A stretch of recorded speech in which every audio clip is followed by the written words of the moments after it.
देखिए, हमें मुखबिर के माध्यम से सूचना मिली थी कि कुछ व्यक्ति हैं जो रीट परीक्षा में पेपर आउट करना, नकल कराना, डमी कैंडिडेट बिठाना, इस तरह से कुछ अनफेयर मीन्स यूज़ करने का प्रयास कर रहे हैं। इस पर बालोतरा थाने की एक टीम बनाई, जिन्होंने जब दबिश दी तो 2 आरोपी, जिनका नाम है रमेश कुमार पुत्र बुद्धाराम, जो सरकारी अध्यापक है, और दूसरा नाम है सुरेश कुमार, जो भी सरकारी अध्यापक है। इन दोनों को रमेश कुमार के घर से पकड़ा गया। इनके पोजेशन से करीब 9.5 लाख रुपए कैश मिले, एक बिना नंबरी वाहन मिला, बहुत से बैंकों की passbooks, ATM card, credit cards और बहुत सारे कुछ अभ्यर्थियों के एडमिट कार्ड मिले, जिन एडमिट कार्ड पर इन्होंने मिक्सिंग करा करके एक डमी कैंडिडेट की फ़ोटो लगाई हुई थी। जब हमने इनसे विस्तृत पूछताछ की तो इन्होंने बताया कि एक रमेश ढाका निवासी सांचौर है, जो भी सरकारी अध्यापक है, वो परीक्षा के दिन जब सेंटर में पेपर पहुंचते तब किसी माध्यम से उन पेपर्स को सोशल मीडिया पे प्राप्त कर एक अपना वॉर रूम टाइप बना रखा था, जिसमें वो भेजता, जहाँ हर विषय का एक्सपर्ट थे जो 15 मिनट में उस पेपर को सॉल्व कर देते, और उसके बाद वो पेपर जो अभ्यर्थी जिन्होंने इनको पैसे दिए थे उनके मोबाइल पर परीक्षा शुरू होने से करीब 2 घंटे पहले तक पहुंचा देते सॉल्व पेपर, जिनको कि वो याद करके परीक्षा में उनके माध्यम से उसको अटेम्प्ट कर सकते थे। इस पूरे के लिए वो 12 लाख रुपए पर कैंडिडेट चार्ज करते थे। यदि कैंडिडेट चाहता कि वो खुद परीक्षा नहीं देता या वो इस योग्य नहीं था, तो वो एक डमी कैंडिडेट्स भी इनकी जगह सेट करते थे। वो डमी कैंडिडेट्स भी अधिकांश गवर्नमेंट सर्वेंट ही हैं, सरकारी अध्यापक ही हैं, जो किसी न किसी कैंडिडेट के एवज में बैठते। डमी कैंडिडेट बनाने के लिए वो एक फेक एडमिट कार्ड बनाते, जिस पर दोनों लोगों की फ़ोटो को मिक्स करके एक फ़ोटो लगाई जाती, ताकि जो इन्विजिलेटर है वो फ़ोटो से कंफ्यूज हो जाए कि देने वाला, और उसको बेनिफिट ऑफ डाउट देते हुए परीक्षा देने दे। इस प्रकार हमने इनसे जब पूछताछ की तो कुल 22 लोगों को हमने 2 लोगों को गिरफ्तार किया और 20 अन्य लोगों के नाम पता चले। इन 20 लोगों में 7 तो रीट देने वाले कैंडिडेट हैं। इन 7 कैंडिडेट के एवज में बैठने वाले 6 कैंडिडेट हैं। एक कैंडिडेट लड़की 2 जगह बैठती है, एक पहली पारी में, एक दूसरी पारी में। इस प्रकार उन लोगों का पता चला। इस गैंग में कुल 6 सरकारी टीचर, एक ई मित्र संचालक और एक पुलिस का कांस्टेबल भी शामिल है, जो कि इस पूरे को रन करने में हेल्प कर रहे हैं। तो हमने इन सबको नामजद किया है। अब जिन सेंटरों पे ये बैठ रहे हैं, ई मित्र वाले पे भी रात को दबिश दी गई पर वो मिला नहीं, रमेश ढाका के लिए दबिश दी गई पर वो मिला नहीं। अधिकांश लोग अब फरार हैं। ये सब लोग परीक्षा में बैठ रहे हैं, तो हम संबंधित परीक्षा सेंटरों को भी सूचित करेंगे ताकि वो अलर्ट रहें। इन लोगों को अगर वहाँ है तो पकड़ा जा सके, या कम से कम ये एग्ज़ाम नहीं दे पाएँ। इसके अतिरिक्त जब इनके हमने फ़ोन रिकॉर्ड्स और वो चेक किए तो ये पता लगा कि एक छमी मैडम करके शिक्षिका है, जो भी इस गैंग में बड़ा इम्पोर्टेंट रोल प्ले करती है। सबका अपना अपना रोल है। कोई कैंडिडेट को अप्रोच करता है, वो जो मैडम है वो ये बताती है कि इस कैंडिडेट की शक्ल से मिलता जुलता कौन कैंडिडेट बैठेगा। उनके इस तरह के चैट्स हैं कि भाई इसका रंग गोरा है तो इसके लिए गोरा, ये इसका रंग लंबा है तो इसके लिए एवज में एक लंबा डमी कैंडिडेट। इस प्रकार ये लोग कैंडिडेट्स भी आपस में सेलेक्ट करते थे ताकि वो पकड़ में नहीं आए। और उसके बाद कितना पैसा है और किस जो डमी बैठेगा उसको कितना पैसा मिलेगा, जो पेपर देगा उसको कितना पैसा मिलेगा, जो बीच का एजेंट है उसका, इस तरह से इनके पैसे के हिसाब, डिस्ट्रीब्यूशन वगैरह इनके फ़ोन चैट्स और उसमें बात आए हैं।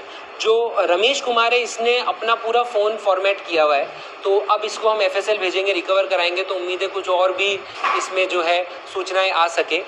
ये जो सुरेश कुमार पकड़ा गया है, इसने कबूल किया और इसके फ़ोन में मिला है कि एक व्यक्ति जो है जिसका नाम उगम दान है, उसके एवज में, जिसका नाम महेंद्र दान है, वो भूतपूर्व सैनिक है, उसके एवज में इसने अभी सब इंस्पेक्टर भर्ती परीक्षा खुद बैठ के दी है। और उसके पास उसका एडमिट कार्ड भी था जिसमें सुरेश और महेंद्र दान की मिक्स करके फ़ोटो लगाई हुई है। इसी प्रकार इनके पास अभी हाल में जैसे कृषि पर्यवेक्षक या जो परीक्षा हुई थी उनमें भी कुछ कैंडिडेट्स के एडमिट कार्ड है, पर अभी जांच के बाद ये पता चल पाएगा कि क्या इन्होंने उसमें भी कोई फर्जीवाड़ा किया या अटेम्प्ट किया। तो इस प्रकार इस पूरे गिरोह को पकड़ा गया है और अब इसमें डिटेल में जाएंगे और जितनी भी आगे कड़ी से कड़ी जो है वो जोड़कर और इसका खुलासा करने का प्रयास करेंगे। सर, मास्टरमाइंड कौन है इस पूरी गैंग का? देखिए, अभी कहना मुश्किल है। रमेश खुद एक बहुत बड़ा इसमें किंगपिन है। सुरेश खुद एक्टिव है, और जो रमेश जो पेपर सप्लायर था सो कॉल्ड इनका वो, और जो लेडी है छमी मैडम जो है, ये लोग मेन इनको रन करने वाले हैं। क्या इनके ऊपर भी कोई है या क्या ऊपर तार जाते हैं, वो अब डिटेल्ड इंट्रोगेशन जब रिमांड लेंगे उसके बाद पता चल पाएगा। उसका इनसे रिलेशन नहीं है। सर भवरलाल के बारे में क्या कुछ जानकारी निकल कर आई है अभी तक? देखिए, ये जानकारी निकल के आई है, वो गिड़ा थाने के हिस्ट्री शीटर हैं, उसके खिलाफ 24 प्रकरण दर्ज हैं, और वो एक बार क्रिमिनल केस की वजह से सरकारी सेवा से बर्खास्त हो गए, पर दोबारा सरकारी सेवा में आ गए। इसके लिए मैंने अतिरिक्त पुलिस अधीक्षक बाड़मेर को एक जांच भी दी है कि किस प्रकार उनका वेरिफिकेशन क्लियर हुआ या क्या गड़बड़ रही, वो उस बारे में जांच करेंगे तब क्लियर हो पाएगा। सर रमेश के खिलाफ नौकरी में आने से पहले एक एनडीपीएस का केस है, जिसमें ये नौकरी में आने से पहले दोषमुक्त हो गया था, इसलिए उसको क्लियर हुआ।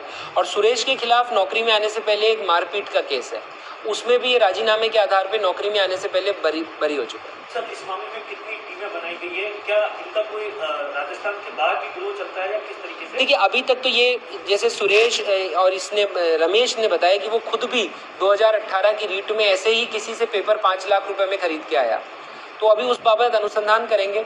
अभी हमने दूसरे जिलों की जो पुलिस है उनकी भी मदद ले रहे हैं, जोधपुर, जालौर, पाली, दबिशें देने के लिए, और हमने अपने जिले लेवल पे 4-5 टीम बनाई है जो इन सस्पेक्ट कैंडिडेट्स को पिक करना और इनसे आगे इन्वेस्टिगेट करने का काम करेंगे। सर इतना बड़ा खुलासा हो गया तो अब कितना बड़ा चैलेंज है? अगले कुछ घंटों में नीट परीक्षा है, तो उसके लिए क्या विशेष सतर्कता और कोई ऐसे कुछ जो सेंटर से चिन्हित किए गए जहाँ पर ऐसी कुछ आशंका है? देखिए, ऐसा है कि अभी तक ये इससे क्लियर है कि कोई पेपर आउट नहीं हुआ है, और अगर पेपर आउट होने की संभावना है तो वो सेंटर पर ही है। तो अभी हमारी कलेक्टर साहब के साथ चर्चा हुई है, तो हम ये भी सुनिश्चित कर रहे हैं कि पेपर को थोड़ा सा लेट यहाँ से डिस्पैच किया जाए, ताकि वो सेंटर पे 4 घंटे पहले नहीं पहुँच जाए, वो इतने समय पहले ही पहुँचे जितना आवश्यक है, ताकि वहाँ से आउट होने की संभावना।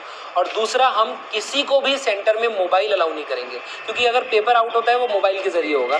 तो हम पूरा स्ट्रिक्ट सबको ब्रीफ करेंगे। आज शाम को हमारे पुलिस जाब्ते की ब्रीफिंग है, सभी सेंटर सुपरिंटेंडेंट को भी यही कि किसी का भी नहीं, चाहे मैं हूँ चाहे जिला कलेक्टर, कोई भी सेंटर के अंदर जाएगा उसको किसी सूरत में मोबाइल अलाउ नहीं होगा। तो ये 2 चीज़ें हम सुनिश्चित करेंगे, तो उससे हमें लगता है हम इसमें सफल हो पाएंगे।